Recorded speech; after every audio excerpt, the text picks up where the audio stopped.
Shalom. First and foremost, I want to give all praises, honor, and glory to Yahweh, Bahasham Yahweh Shai, Bahasham Recha Kodesh. Double honors to the elders and the apostles of Great Millstone, and peace and blessings to the elect. And today we're going to go into the book of Isaiah, the 25th chapter. And as it says here, a song of praise for God's favor. So this is the book of Isaiah, chapter 25, verse 1. O Lord Yahweh, thou art my God. I will exalt thee. I will praise thy name. For thou hast done wonderful things. Thy counsels of old are faithfulness and true. And then even in the book of Ecclesiasticus, the second chapter, it tells you that, right? Look at the generations of old and see if any whoever trusted in the Lord was forsaken, right? So when you go back and even looking at that's the reason Isaiah is praising the Lord, right? When you look at the works that he has done and the faithfulness of his word, it stands true, right? It says here, verse 2, for thou hast made of a city an heap, of a defenced city a ruin, a palace of strangers to be no city, it shall never be built. Okay, and reading this in the NLT, it says here, you turn mighty cities into heaps of ruins. Cities with strong walls are turned to rubble. Beautiful palaces in distant lands disappear and will never be rebuilt. And similarly, right, as Isaiah was mentioning, the wonderful works, he now goes on, though not, he doesn't specifically mention instances in this case. We've seen instances of the Lord doing this, right? For example, when we were coming out of Egypt and even going into the land of Canaan, the different cities, right? The walls of Jericho, for example, Jericho was considered a defense city, right? But the Lord had us, march around it. And then I believe on the seventh time or so, we shouted and then the walls came down, right? That's one example. But also, even looking ahead, as an example of this is Babylon, right? Babylon is also likened onto a city that's going to become a heap and a defense city that's going to become a ruin, and even a palace of strangers, and more specifically because it mentions that it shall never be built. And when you look at most of the ancient civilizations, or a better word would be the ancient kingdoms and cities, most places, right, even though the Lord brought judgment upon them, people still dwell there today, right? People are still able to go back and live in those areas. But one prominent example here would be when Babylon goes down, it's actually never going to be inhabited again, right? It's never going to be rebuilt into a habitable place for people. And the scriptures tell you that in Isaiah 13, right? I believe Revelation 18, I think Isaiah 34 as well, right? That nobody's going to dwell there from generation to generation, right? The Arabian shall not pitch tent there. The shepherd shall not make their fold over there. Okay. Verse 3, therefore shall the strong people glorify thee. The city of the terrible nations shall fear thee. And in other words, what it's saying is exalting the Lord to where, the Lord is so mighty and great that even the strong, right, glorify him, and the terrible are afraid of him, right? And the terrible there goes into fierce nations. So basically, you could think of it as kingdoms where in the height of their power, people would look at them as, just untouchable. Okay, even they fear the Lord. So as it says, awe-inspiring, terror-striking, terrifying, ruthless. This is when it says the word terrible here, right? The terrible nations. And this is a form of exaltation, right, of the Lord, right?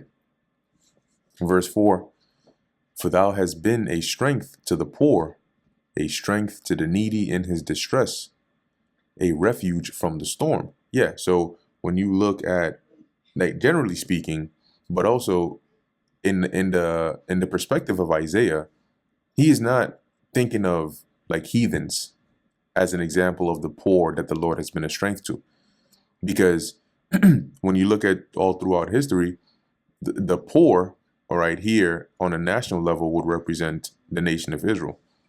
Okay, and how has the Lord been a strength unto us?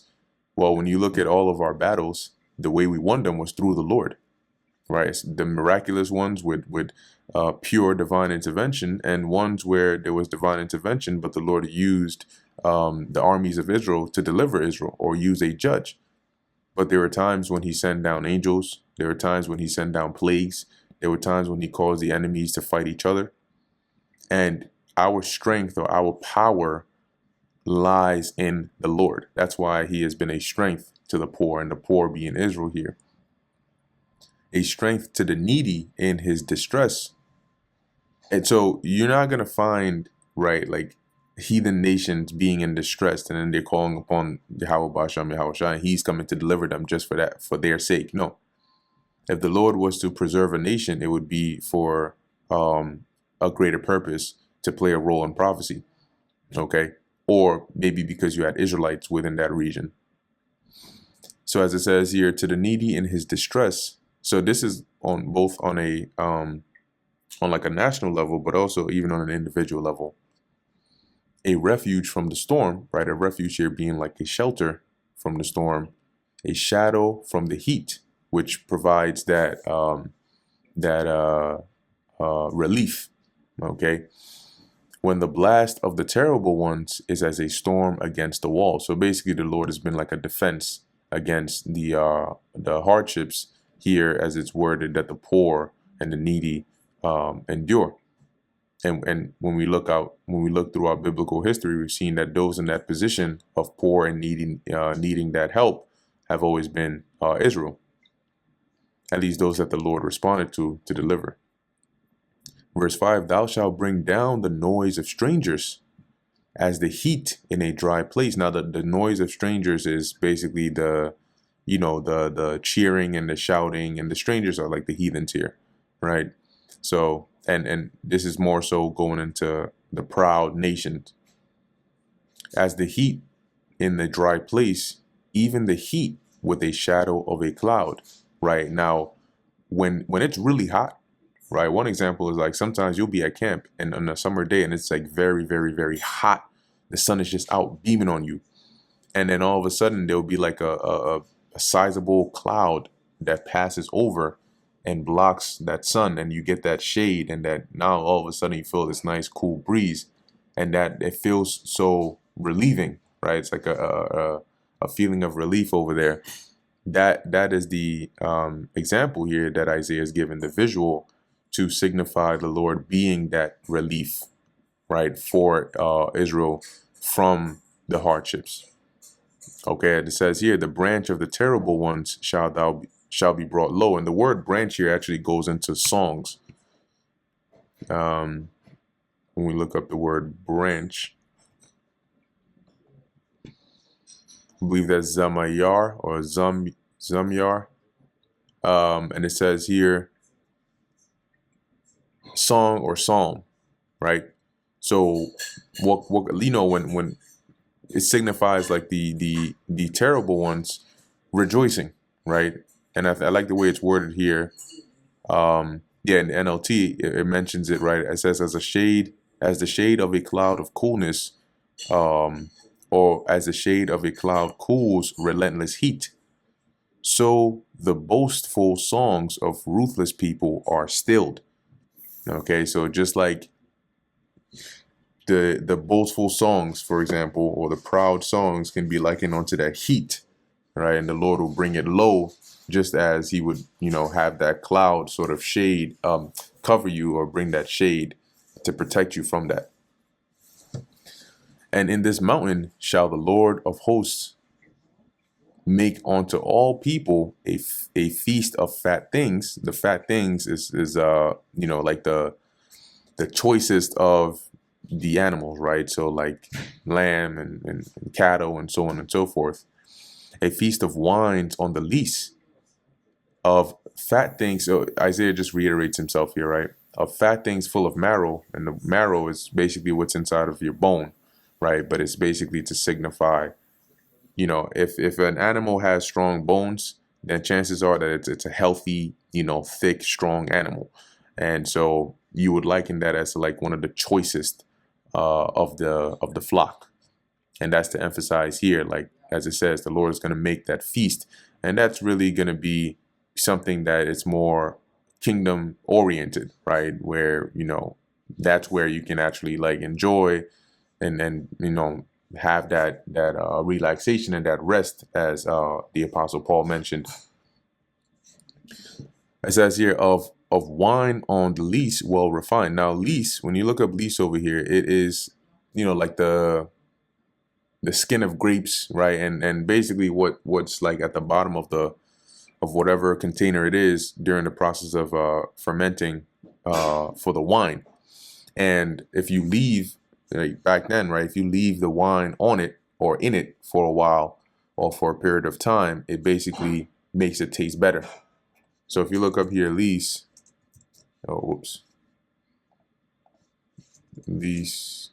wine.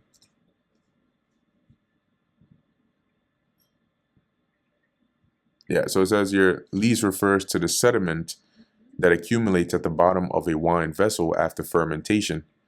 It consists primarily of dead yeast cells and other organic matter. While often removed from the wine, which is called racking, these can be beneficial for aging, particularly in white and sparkling wines, whereas it's known as surly, whatever, aging. And let me see here. Yeah, so lees can soften tannins and create a more complex and balanced wine. In other words, when we read here and it mentions the wine on the lees well refined, meaning it's like really rich, like good, proper, high quality tasting wine. And so there are methods of doing that, right? And in the ancient world, this would be one of them. Verse 7. And he will destroy in this mountain. So in the mountain, this mountain here is Jerusalem, right? Because that's pretty much where Isaiah is in Israel. And we know Jerusalem is referred to as a hill country because it's actually on a mountainous kind of region or range. So that's what he's referring to, right? That here, starting with Israel, because we know like Jerusalem is a people before it's a place. Right now, yeah, the landmark is there, but the people are not there, right? And so it's the people that make the place and not the other way around. Now, so what Isaiah is saying here is that there's going to come a time when the Lord, as we read up in the verses above, delivers us, right, from the enemy and then blesses us, right, as he makes this feast. And then there's wine and there's the choices of meats and food and so on and so forth, which is to signify peace and joy. Verse 7, and he will destroy in this mountain the face of the covering cast over all people. The face of the covering is the covering itself. It's one and the same, right? Like when you talk about the face of the earth, right? It's talking about the earth. As it says, the covering cast over all people and the veil that is spread over all nations. Now that covering, when you go into it, right, it's really a representation of being in a state of ignorance, right? In a state of lacking the true light of righteousness. Okay, and it was cast, as it says, over all people, and the veil that is spread over all nations. So how will the Lord destroy that covering? By ultimately opening up our eyes or revealing a better way, this truth to us. Okay, and that's where you get the term like revelation.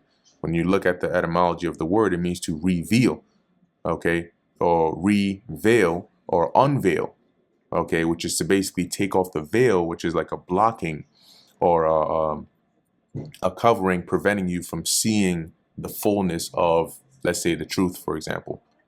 Now it mentions, right, why Isaiah emphasizes here in this mountain, because that's going to start first and foremost with the nation of Israel, and even more particularly with the elect, as we're seeing now, to where the Lord, of that one nation has particulars to which he opened up their eyes, right? He took the veil off of all of our eyes, though when we're of that elect, and allowed us to see and come to the way of righteousness, and then to teach that, right, and to push it out. And in process of time, because the whole world is under that darkness, right? Or that lack of what the truth actually is. And when I say the truth, I'm saying like more than just the doctrine and the ministry that we teach, but just general truth, right? If you look at the world today, both Israelites and just heathens and people, inhabitants of the world today, have a complete misunderstanding of the world. They have a misunderstanding of life, how it's supposed to be lived, of the Most High, of the ordinances. They're living a complete backward life. Okay, so that veil is covering the world. But starting with the Israelites, starting with the elect, the Lord is removing that veil, right, which He has, and it's allowing us to see the truth for what it really is and to push it. So as I was saying before, in process of time, as the scriptures say, the knowledge of the Lord is going to fill the world as like, the seas. So in process of time, that knowledge, okay, of the truth is going to be spread throughout the whole world, starting with Israel and even throughout the whole of the nations.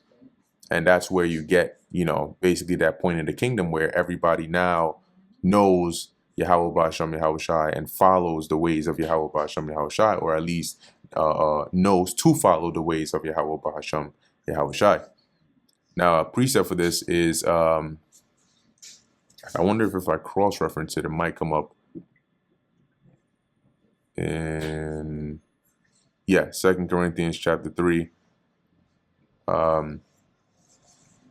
verse 13. It says here, and not as Moses, which put on a veil. Let me see if I go up there. Yeah, which put on a veil over his face, that the children of Israel could not steadfastly look to the end of that which is abolished, but their minds were blinded. For until this day remaineth the same veil untaken away in the reading of the Old Testament, which veil is done away in Hamashiach. So even as the Apostle Paul was saying at that time, the true understanding, right, of what they were reading, as it says, of the Old Testament, hadn't, like, they didn't have that fullness of it. By they, I don't mean the Apostle Paul, I mean just the majority of people. All right, and that's why they had to come and teach and push the knowledge of Yahweh Shai, because through believing in Yahweh Shai and the wisdom, knowledge, and understanding we would gain by having faith in the Lord through Yahweh Shai, that veil would be removed, and we would be able to see, right, the fullness and come to that light, which is Yahweh Shai. Verse 15, but even unto this day, when Moses is read, the veil is upon their hearts. See, so the heart, this is metaphorically speaking, of course, but the heart meaning their minds. So there's still a covering over their minds that they can't see what the true understanding of what is written is. Okay, verse 16, nevertheless, when it shall turn to the Lord, the veil shall be taken away. Okay, and that taking away of that veil is likening on to the destruction of that covering that was cast upon the people, starting with that mountain, which is Israel.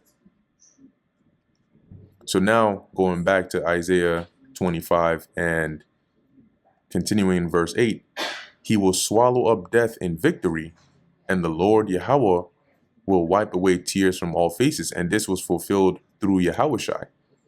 All right, and the reference for that is in the 1 Corinthians 15. Let me cross-reference here real quick. So that he swallowing up death in victory was what Yahweh Shai did. Here we go. 1 Corinthians 15 and 54. Yeah. So when this corruptible shall have put on incorruption, and the Apostle Paul here is speaking of Israel going from the corruptible state to the incorruptible state, right? That transition into that everlasting life and the fullness of that new covenant. When this corruptible shall have put on incorruption, and this mortal shall have put on immortality, then shall be brought to pass the saying that is written, death is swallowed up in victory. So where was that written? Well, we just read it in Isaiah 25. Okay. And then now we're going to find out, how do we gain that victory? Verse 15 or verse 55. O death, where is thy sting? O grave, where is thy glory? The sting of death is sin, and the strength of sin is the law. because the wages of sin is death, right? So when you're stung, i.e., you are subject to sin or you commit sin, the poison or the result of that is that death. And the strength of sin is the law, right? Because where there is no law, there is no sin. But thanks be to God, which giveth us the victory through our Lord Yahushua HaMashiach. So by Yahushua being that sacrifice, being put to death, and then rising, being raised up from the dead, he conquered death. And so we're not going to do what he did in order to conquer death, but by believing on him, since he has now paved that path and that way, we can gain that everlasting life that he has through him. Okay, so by following his footsteps, all right, and believing upon him, he can grant that to us. That's how we gain victory over death, through him. And so going back to Isaiah chapter 25, verse 8, he will swallow up death in victory, right? And Yahushua did that. And the Lord Yahushua shall wipe away tears from off all faces of Israel. This is in Revelation, the 21st chapter. And the rebuke of his people shall he take away from off all the earth. And when you go into that word rebuke, it goes into like reproach, right? Or scorn. And this was a result of being cursed by the Lord for our disobedience. And how did this manifest? Well, look at how the nations look at us and treat us. Everywhere you go, there's this unspoken, sometimes very loudly spoken shame, just because of who you are as an Israelite. And that's because of the rebuke that the Lord put upon us, or the shame or the reproach that he put upon us as a result of disobedience. But here, as Isaiah is saying, the time is going to come when the Lord is going to take that away, and he's going to turn that into glory, right? For the Lord Yahweh hath spoken it. And it says from off all the earth, because this isn't just true in America. It's true everywhere you go. Okay, and so when the Lord reverses it, right, the curses are going to affect you everywhere you go, but when the Lord reverses it, the blessings are going to affect us everywhere we go. Verse 9, and it shall be said in that day, so you know this is prophecy, lo, this is our God, we have waited for him, and he will save us. And guess what? We're saying that now. Okay, and we're prophesying about it. And as you know, times get more dire and we get closer and closer to the end, it's going to be more and more prevalent, right? The faithful are going to wait upon the Lord, and they're going to call upon the Lord and have that mindset that this is Yahweh Ba'ashem Yahushai that we have waited for from generation to generation, and he's going to deliver us, right? This is the Lord Yahweh, we have waited for him. We will be glad and rejoice in his salvation. So even up until the point of Yahushai making his return, you're going to have the elect that are going to be crying out to the Lord, signifying that gladness in seeing the Lord and the hope in his salvation that he's going to bring. Verse 10, for in this mountain shall the hand of the Lord rest, right? And keep in mind, Isaiah is referring currently to Jerusalem. The resting of the hand of the Lord in this mountain, you know, signifies really like a blessing, right? Or like, you know, peace. So you can imagine, like, one visual that comes to mind is when an elder is blessing you, right? Or even when Jacob, when Joseph brought his sons to be blessed of Jacob put his hand, I think he put his right hand upon the head of Ephraim, and if I'm remembering correctly, Joseph tried to switch it, but Jacob was like, nah, I know what I'm doing. You know what I mean? And he put his hand upon him and blessed him. Okay. So the Lord resting his hand upon in this mountain, really upon Israel, signifies that sort of divine presence that the Lord is going to have.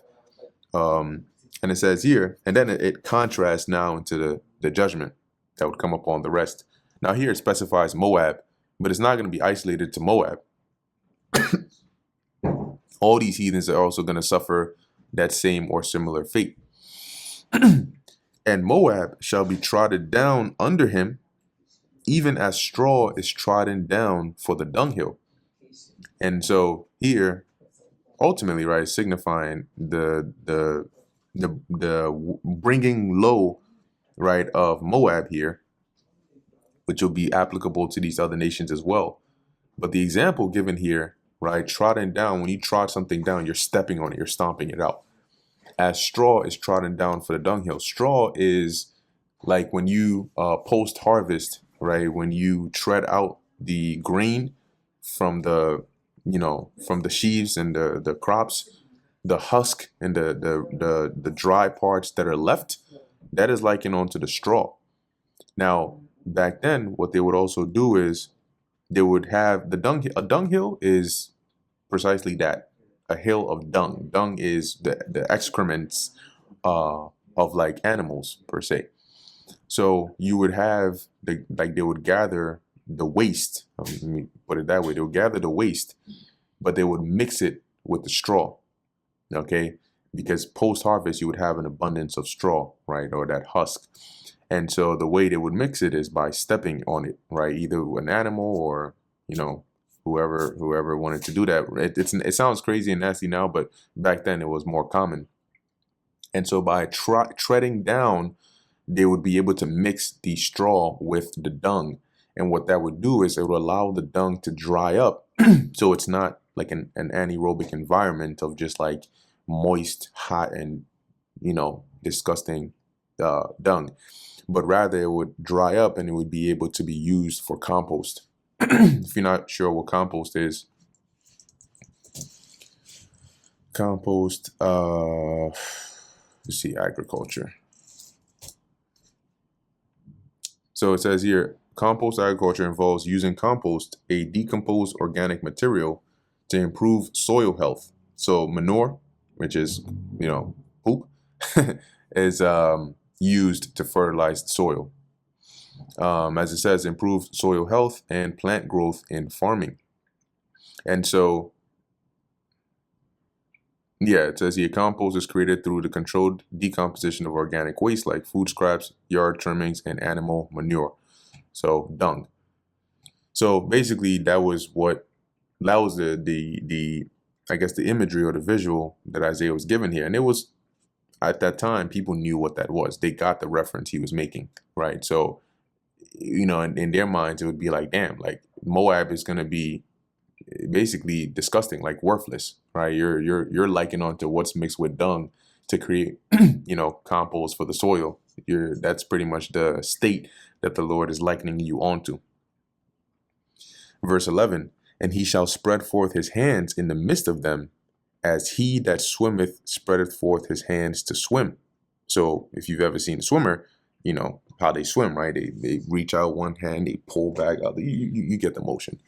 And he shall bring down their pride together with the spoils of their hands. So why is Isaiah likening the Lord bringing down Moab here onto a swimmer? The imagery that is to be conveyed here is likened onto when a swimmer is swimming in the water, right? They're basically cutting through that water, right? And they're using, that force, and they're basically controlling that path that they're in. And so what the Lord is saying here via the mouth of Isaiah concerning this like swimming analogy here is like, just like how a swimmer goes through the water, right, with strength and ease, the Lord is going to move through Moab like that, all right, breaking it down and destroying it. All right.